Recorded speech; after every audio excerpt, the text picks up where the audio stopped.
Hello friends, now in this presentation we are going to see the aims of goat farming. As we have already learned in our previous presentation that the primary requirements of goat farming, then before entering into the business one should be clear that why he is going to do the goat farming, which is very profitable and beneficial business nowadays. Before starting any business, we must assess the viability of business, whether it is feasible or not, economically viable, technically viable or not. And before that, we must have an aim in our mind. What would be our objective and goals? And goat farming is not different. So basically it is the prime question before us, that why we are going to start this business. And of course people rear goats for meat in India because milk is not have any demand.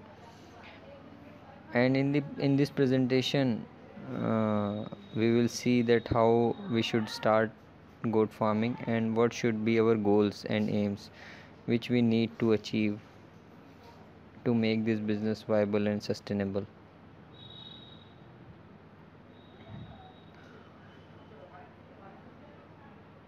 So aims of goat farming, why people keep goats? Of course for meat purpose, and we can say that 90% of the goats which are rare or goat farming is done for meat, and 60% of the total animals goats slaughter in the country are kids of weight 17 to 18 kg. So at this weight farmer gets best prices because in the market this weight give the best prices, so farmer want to sell uh, their animal at this stage. So a goat farmer or entrepreneur should also have the same aim before starting a goat farm. Now because that weight is depend upon the growth of kid, that how quick the kid grow to the market weight. So goats kids start growing from very first day, and initial weight of the kids depends upon its breed. Heavy breeds give heavier kids, so they start early and achieve that weight early, and lighter breed gives lightweight kids which grows at less pace and achieve marketplace at later.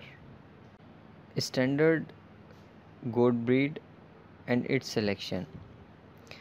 Growth rate actually depends upon breed standard weight, genetics and initial weight of kids. Like Sirohi goat are already are heavy goats and they can give kids which weigh up to 4 kg, while Barbary birth weight is not more than 2 kg.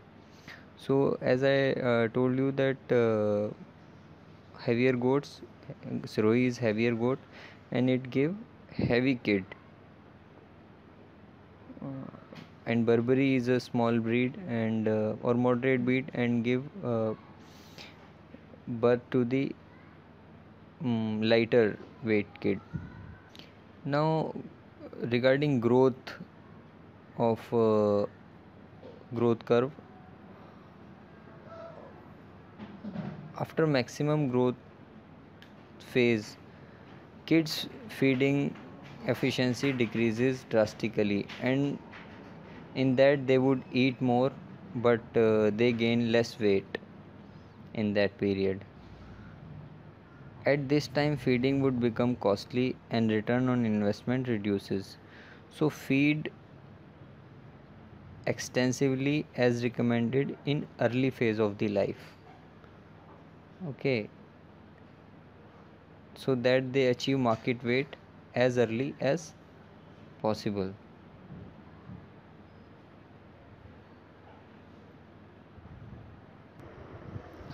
So from scientific point of view, we should know about the growth curve, that how a kid grow weight.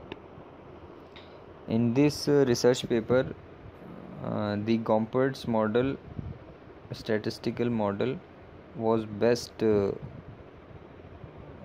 in knowing the kids growth evolution, or how the goat kids grow.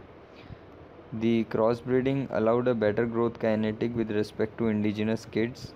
Like if we are going to cross our indigenous breed with the Boer or some other exotic breed, then its growth rate increases. The best growing performances were obtained for the first generation of crossbreeding.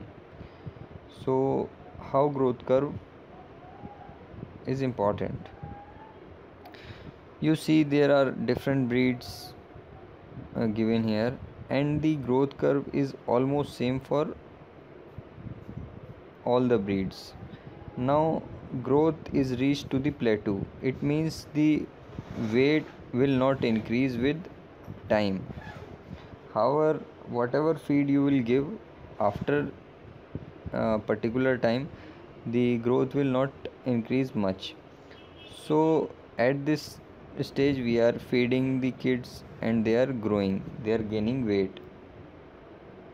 So, graph analysis is that it is a research based statistical model, and you can see that maximum rate of growth occur in initial days of life. जो सबसे ज़्यादा बढ़ता है बकरी का बच्चा, वो आपका शुरू के दिनों में बढ़ता है, तो उन दिनों में उसे खिलाना पिलाना हमारे लिए बेनिफिशियल रहता है, क्योंकि वो वेट गेन कर रहा होता है उसके हिसाब से। लेकिन और ये एज रहती है बढ़ने की लगभग 2.5 से 3 महीने, 4 महीने 4.5 महीने तक भी होती है कुछ बकरियों में इंडिया में। तो इस दौरान बहुत प्रॉपर बैलेंस साइंटिफिक फीडिंग करनी चाहिए, ठीक है, बीमारियों से बचाना चाहिए ताकि वो अच्छी ग्रोथ अचीव करे। In this phase feed efficiency is high, means kids take less feed and weight achieve will be higher. तो ये हमारा यहाँ पर ज़रूरी है जानना कि इसके बाद अगर इस फेज़ के बाद अगर हम खिलाएंगे तो वो वेट कम गेन करेगा और खाएगा ज़्यादा। Now growth curve after maximum growth phase, kids feed efficiency decreases and they would eat more than what they gain in weight. At this time would become costly feeding would become costly and returns on investment reduces.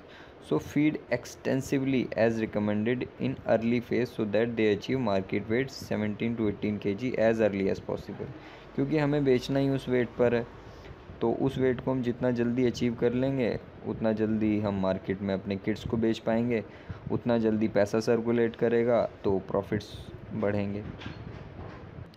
Why to increase weight at faster rate? This could be the question.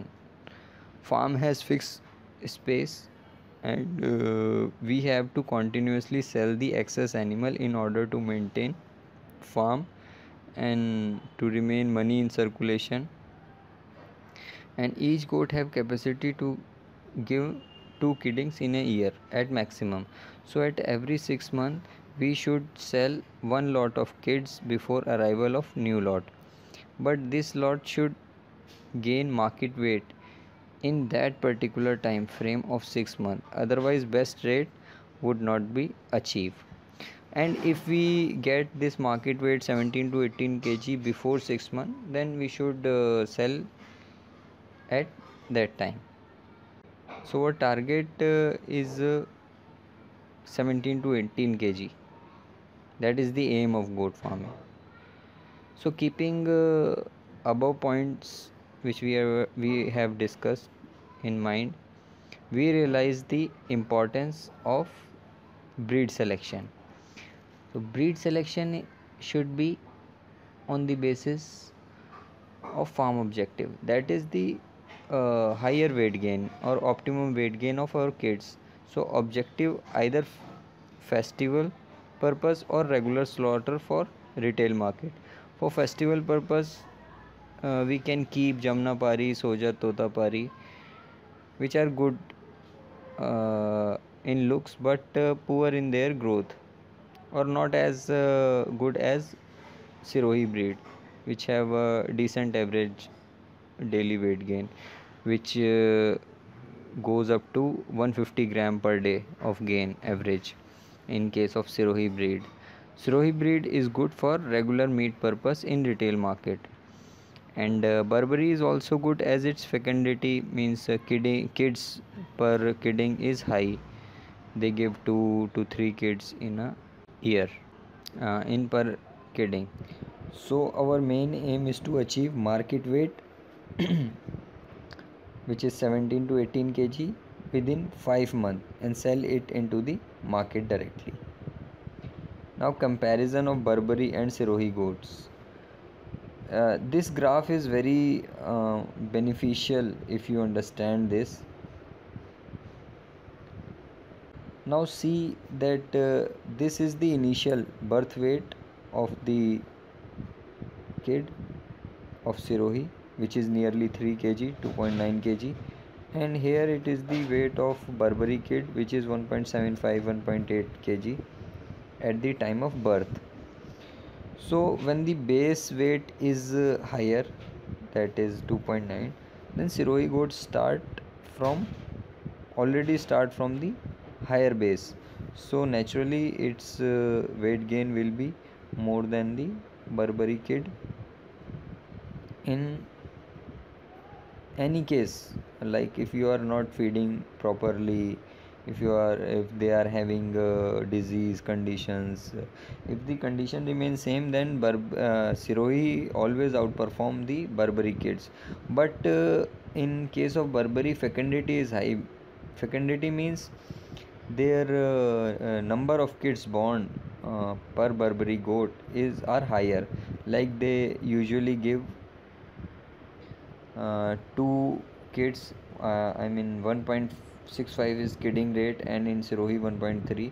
So ultimately farm organic weight, the number of kids will be higher, and here number of kids will be lower, but here the weight of kids are higher, and here the weight of kids is lower, so it get almost neutralized. But from management point of view, here you need to manage uh, lower number of goats, so Sirohi is preferable, and Burberry can also be uh, rare in the farm.